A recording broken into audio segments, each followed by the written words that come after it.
오늘 함께 나누실 말씀은 역대상 21장 1절에서 8절까지의 말씀입니다.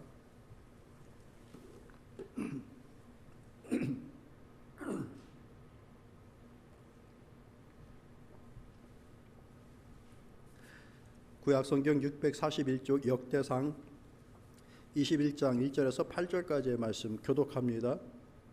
사탄이 일어나 이스라엘을 대적하고 다윗을 충동하여 이스라엘을 계수하게 하니라.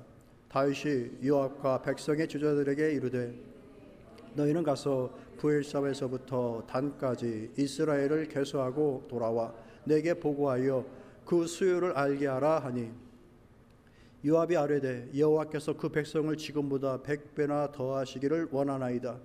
내 주 왕이여, 이 백성이 다 내 주의 종이 아니니까 내 주께서 어찌하여 이 일을 명령하시니까 어찌하여 이스라엘이 범죄하게 하시나이까 하나, 왕의 명령이 요압을 재촉한지라. 드디어 요압이 떠나 이스라엘 땅에 두루 다닐 후에 예루살렘으로 돌아와 요압이 백성의 수요를 다윗에게 보고하니 이스라엘 중에 칼을 뺄 만한 자가 110만 명이요 유다 중에 칼을 뺄 만한 자가 47만 명이라. 요압이 왕의 명령을 마땅치 않게 여겨 레위와 베냐민 사람은 계수하지 아니하였더라. 하나님이 이 일을 악하게 여기사 이스라엘을 치심해 다윗이 하나님께 아뢰되 내가 이 일을 행함으로 큰 죄를 범하였나이다. 이제 간구하옵나니 종의 죄를 용서하여 주옵소서. 내가 심히 미련하게 행하였나이다 하니라. 아멘.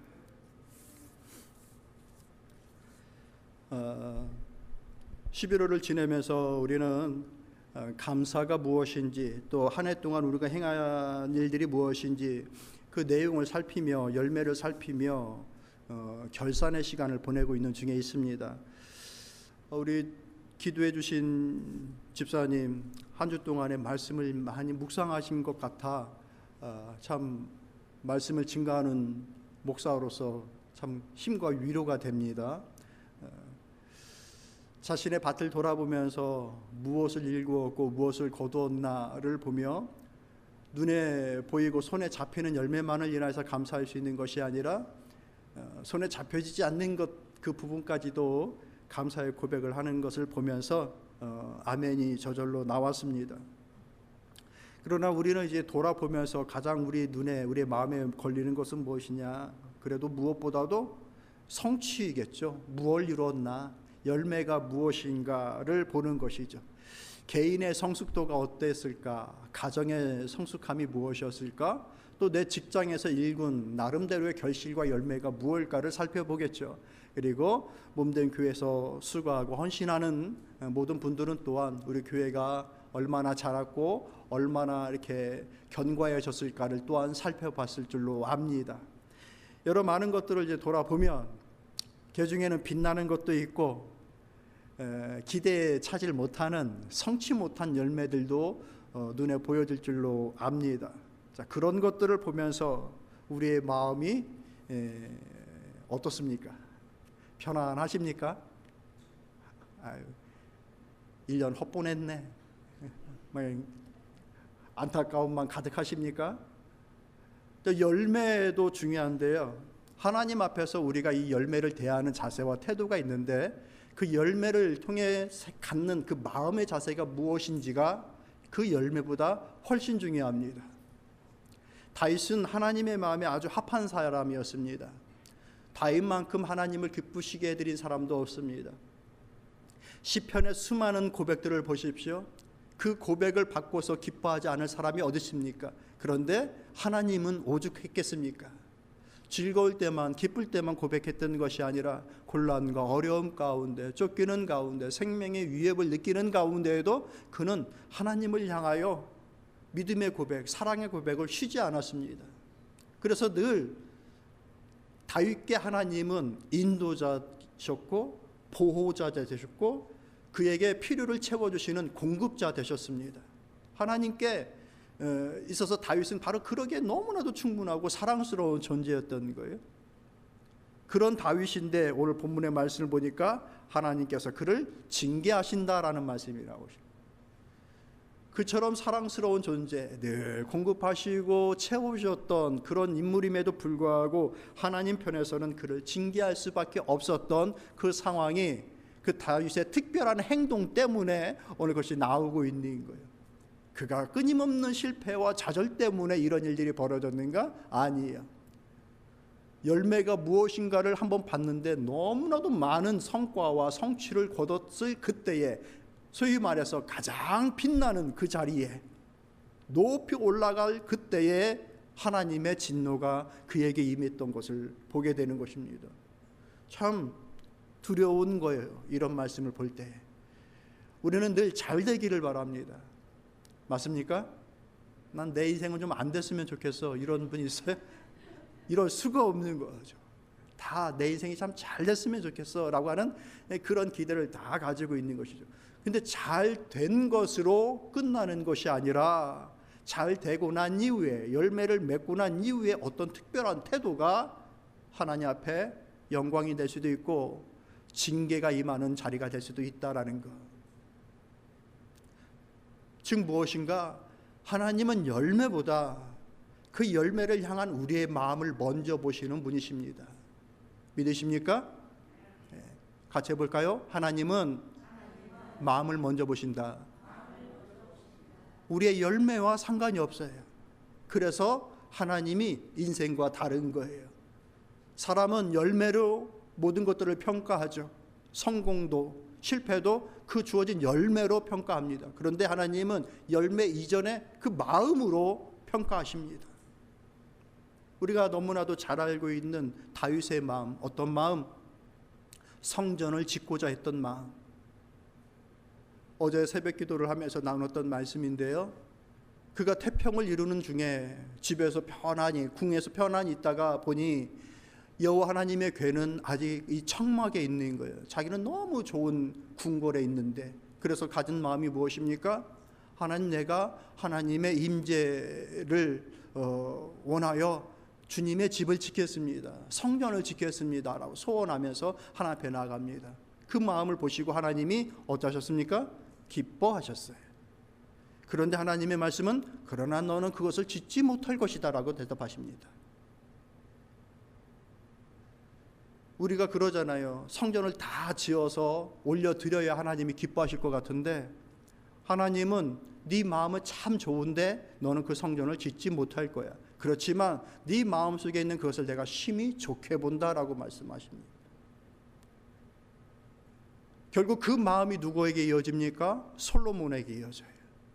하나님 보시기에 좋았던 마음이 솔로몬에게 이어지고, 그 솔로몬의 마음이 하나님의 집을 짓는, 그 성전을 짓는 일에 있어서 그것을 완성시키게 되어집니다.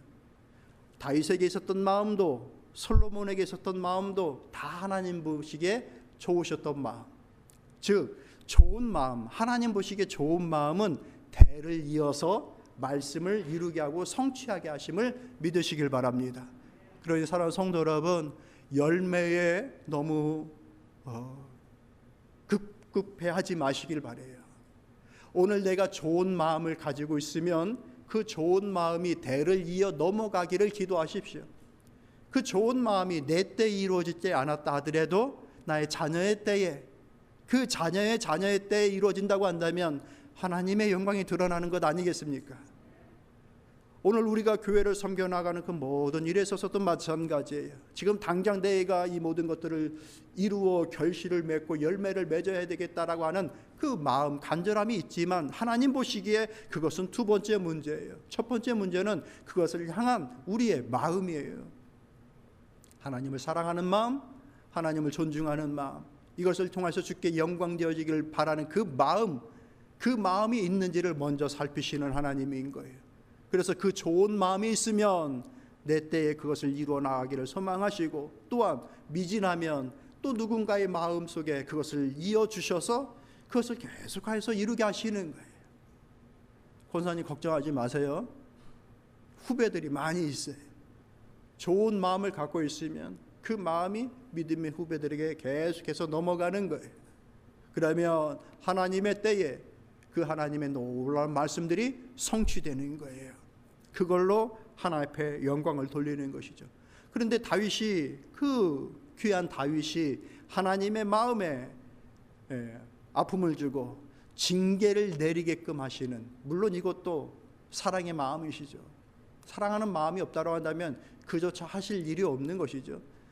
그것을 통하여서 다윗을 새롭게 하시는 모습이 오늘 이 본문의 말씀 속에 나오는 거예요. 이 말씀을 함께 살피며 오늘 우리에게 주시는 주의 교훈을 함께 얻기를 바랍니다.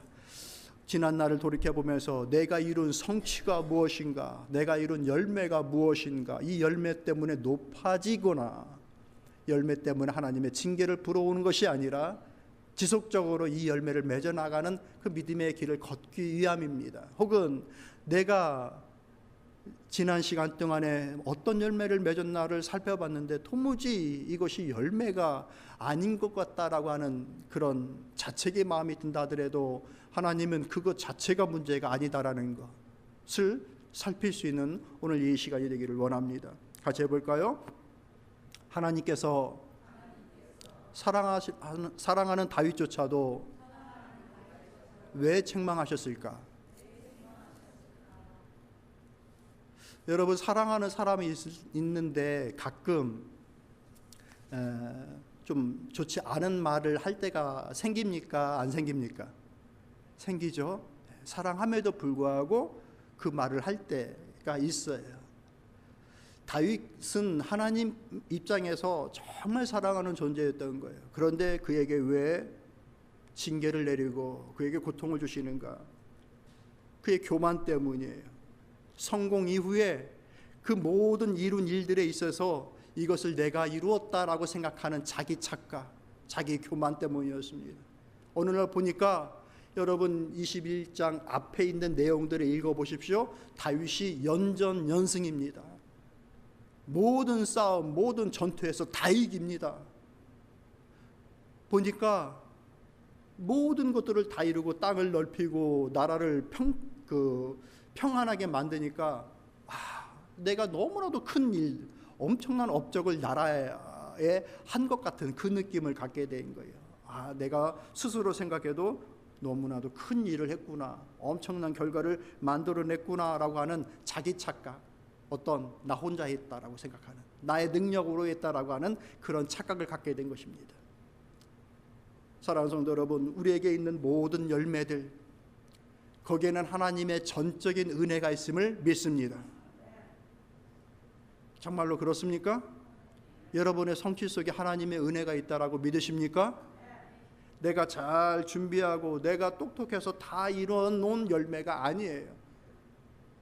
사랑하는 우리 학생들, 청년들, 내가 똑똑하고 내가 준비를 잘해서 이만큼 성공하고 성과를 이루고 좋은 성적을 얻은 것이 아니라, 다 내가 한 것이 아니란 얘기예요. 그보다 더 열심히 준비하고 그보다 철저하게 더 준비하고 더 똑똑한 사람들도 셀 수 없이 이 세상에는 많아요. 맞습니까? 나보다 더 똑똑한 사람, 나보다 더 성실한 사람, 나보다 더 열심히 하는 사람도 이 세상에 엄청 많아요. 그런데 그 사람만의 문제가 아니라 시대에 혹은 주변의 상황과 형편 때문에 그의 준비가, 그의 능력이 무색할이 많지 피지 못하는 경우들이 엄청 많습니다. 저 거리에서 연주하는 그 거리의 악사들을 볼 때에 가끔 느끼는 게 있는 거예요. 너무 잘해요. 노래도 너무 잘하고 연주도 너무 잘해요. 그런데 빛을 못 봐요. 그 사람만의 문제인가? 아니요. 삶의 열매라는 것이 자기에게 있는 준비와 능력만으로 다 되어지는 것이 아니라는 거예요. 자, 그런 세상 속에서 우리의 지난 시간들을 돌이켜보면 그 풍랑이는 세세 속에 있는 것 같음에도 불구하고 어떤 열매를 얻은 것 같고 하나님 앞에 드릴 수 있고 감사드릴 수 있을 만한 것들이 눈앞에 보여진다고 한다면 우리 하나님께서 열어주신 것 아닙니까? 우리 하나님께서 붙잡아 주신 거 아닌가요? 우리 하나님께서 인도해 주신 것 아니겠습니까? 저는 그렇게 믿습니다. 크게 보이지 않는 성취를 알지라도 내가 지난 1년 동안에 이루어놓은 성취를 놓고서 보면은 거기에는 반드시 하나님의 은혜와 사랑이 있었어요. 이것을 부인할 수 없다라는 거예요. 사랑하는 우리 청년들과 학생들도 마찬가지예요. 내가 다 똑똑해서 그런 성적을 얻는 것이 아니에요. 어머니가 너희들보다 30분, 1시간 더 일찍 일어나서 밥 해주시고 학교 가라고 챙겨주시고, 그런 일이 없었다고 한다면 내가 편안히 앉아서 공부할 수 있겠었냐고. 얘 일이 뭔 말인지 알아? 나 혼자 한 게 다 아니에요. 주원이 뭔 말인 줄 알아? 세상에는 나 혼자만 하는 것이 아니라 지금도 내가 알지 못하는 수많은 사람들의 도움과, 그리고 눈에 보이지 않지만 수많은 기도들이 우리에게 향하고 있어요. 저와 여러분을 향하여서 기도하는 사람이 있고, 함께 하지는 못해도 옆에서 지켜봐주는 사람이 분명히 있습니다. 자, 그런 여러 많은 도움과 은혜들이 오늘 우리가 만들어내는 많은 열매들과 연결되어져 있다는 것.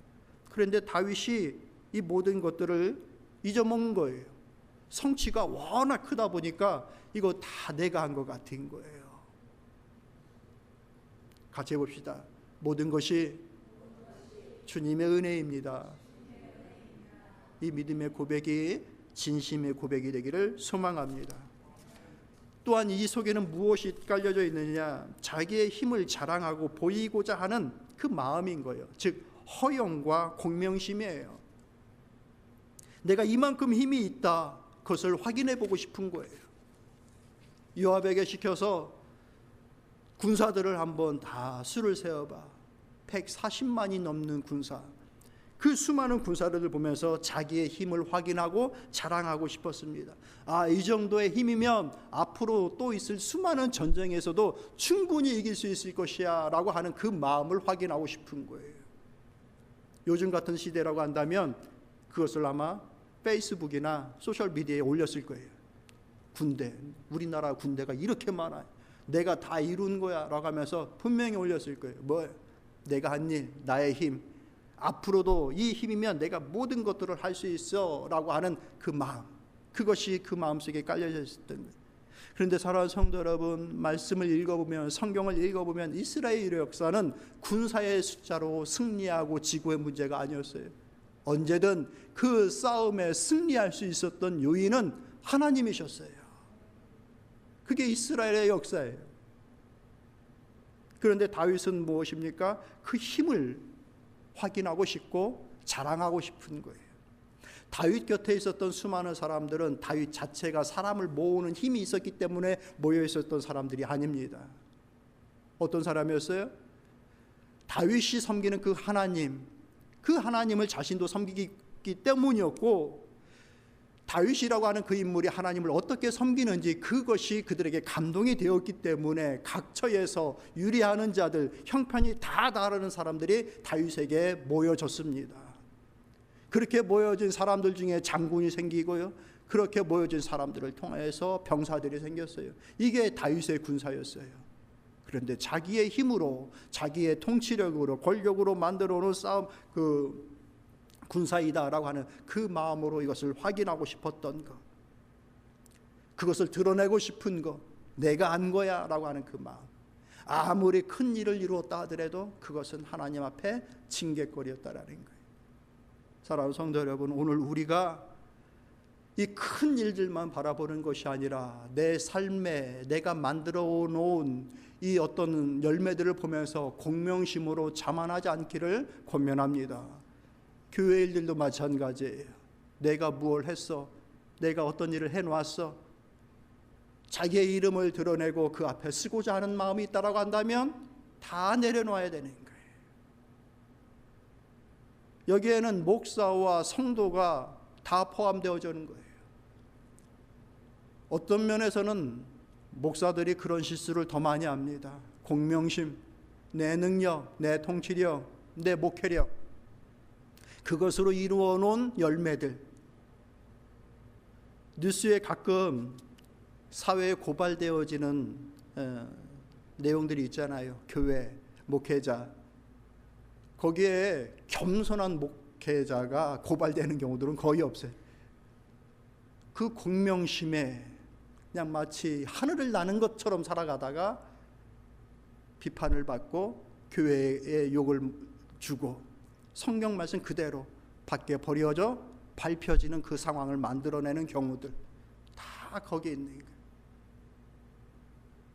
어떤 분 같은 경우 제가 들은 얘기, 여기 계시다가 한국에 가면은 그분을 호칭하는 별명이 시애틀에 황제가 왔다라고. 짐작이 되시죠? 자, 이런 것들 그게 좋은가? 뿌듯해지는가? 그럴 수 없다. 하나님 앞에서 오늘 우리가 교회의 일들을 행하는 모든 일들은 바로 그런 것입니다. 공명심의 위치에 나의 열매를 연결시키지 마십시오. 그냥 다 하나님께 영광이에요. 같이 봅시다. 하나님께 영광. 오직 주님께만 영광입니다. 그렇기 때문에 열매 자체가 우리의 사역의 힘과 능력이 되어지는 것이 아닌 거예요. 마음이 먼저 하나님 앞에 영광이 되어지기 때문에. 비록 눈에 차지 않는 기대 열매를 본다 할지라도 낙담할 이유가 없다. 하나님은 그 마음을 보시고 그 마음을 이어 열매를 맺어 나갈 자들을 계속해서 준비하여 그 일을 행하여 주신다. 결국 그 말씀을 성취하신다. 이것이 우리가 섬기는 하나님인 거예요. 그렇기 때문에 열매를 볼 때에 우리가 조심해야 될 것이 있는 것입니다. 먼저 조심해야 될 것 같이 해볼까요? 자만. 여러분, 자만하면 안 됩니다. 스스로를 자랑하고 뽐내고 싶은 마음, 이것이 자만인데 내가 이거 했어 라고 하면서 뽐내고 싶어하는 그 마음, 내 업적을 생각하는 마음 전혀 갖지 마시길 바랍니다. 왜냐하면 그 마음이 들어오는 순간부터 은혜는 사라지고 자기만 드러나요. 하나님이 하셨어, 하나님이 도우셨어, 하나님이 함께 하셔 라고 하는 그 은혜는 싹 다 사라지고 자기 능력만 살아나는 거예요. 그러니까 자만하면 안 되는 거예요. 두 번째는 무엇인가? 주변에 사는 사람들의 경고의 메시지를 무시하지 마십시오. 오늘 본문의 말씀을 보면은 우리가 눈여겨볼 인물이 나와요. 요압이라고 하는 인물입니다. 3절의 말씀 읽어볼까요? 여러분 읽어보십시오. 시작.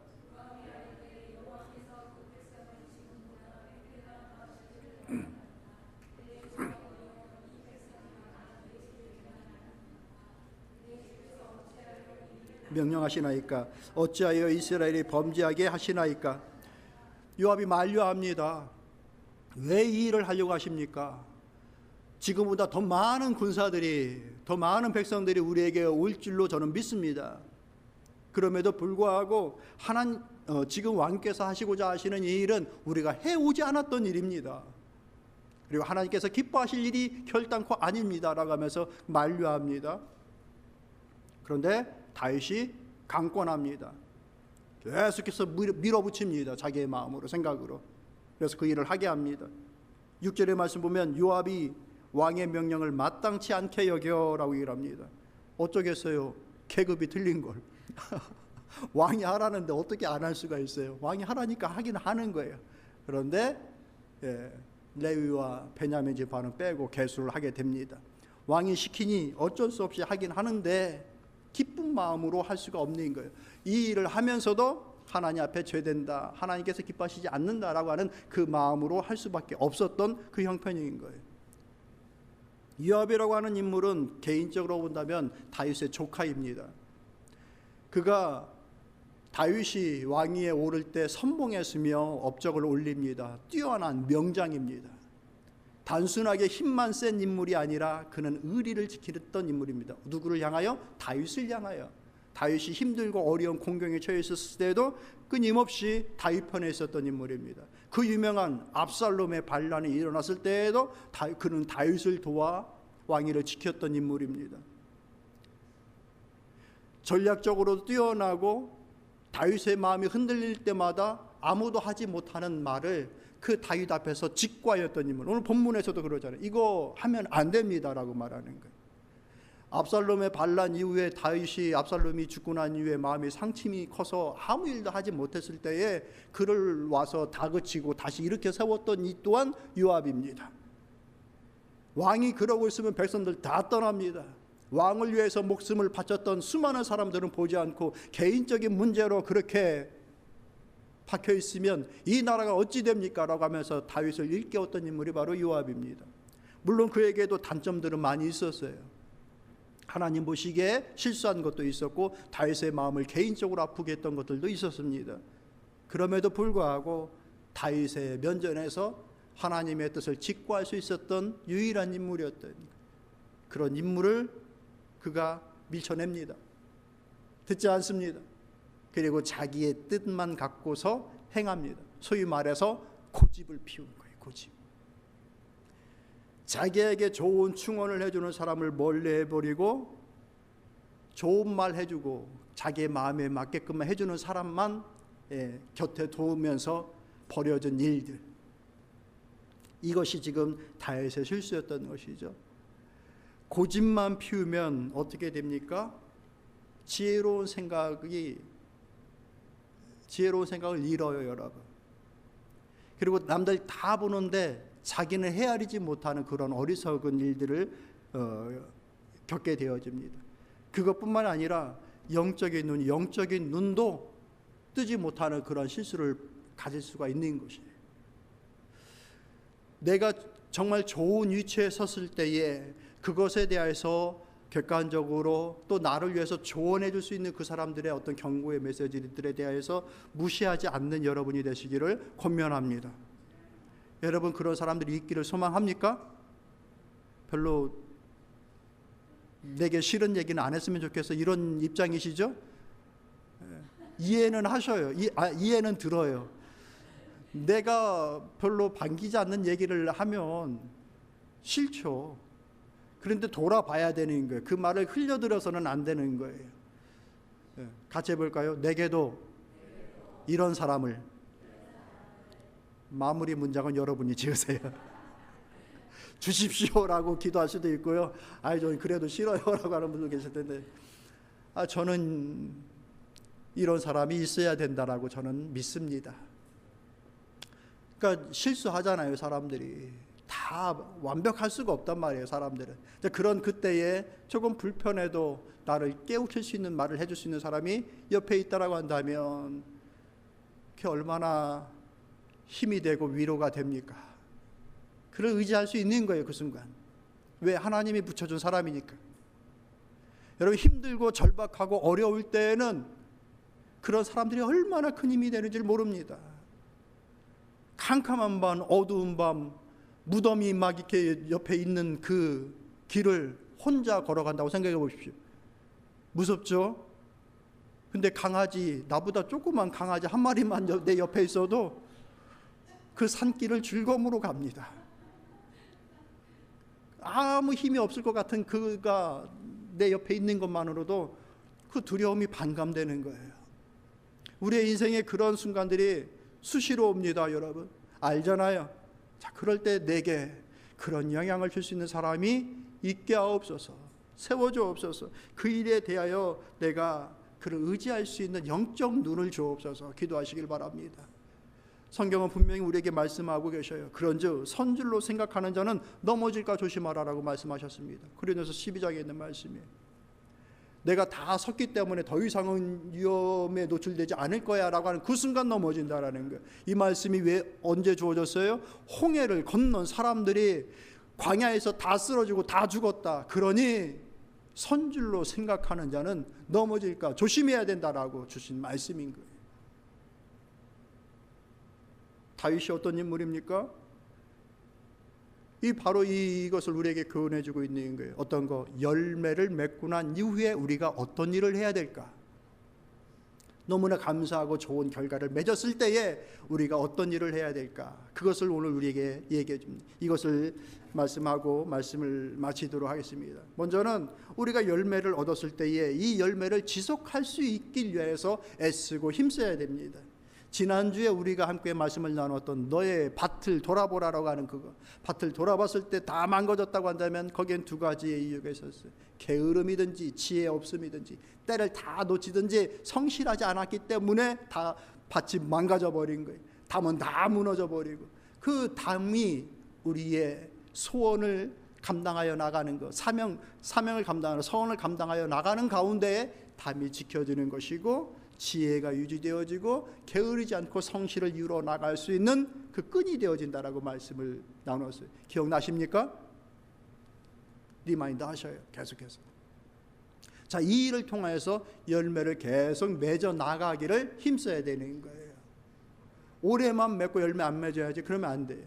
2025년도를 우리가 어찌됐든 마무리를 지은다고 한다면 이제 26년도를 바라보면서 어찌 하나님 앞에 쓸까? 무엇으로 하나님 앞에 기쁨을 드릴까? 개인적으로도 가정으로도 교회로도 그것을 살피고 돌봐야 됩니다.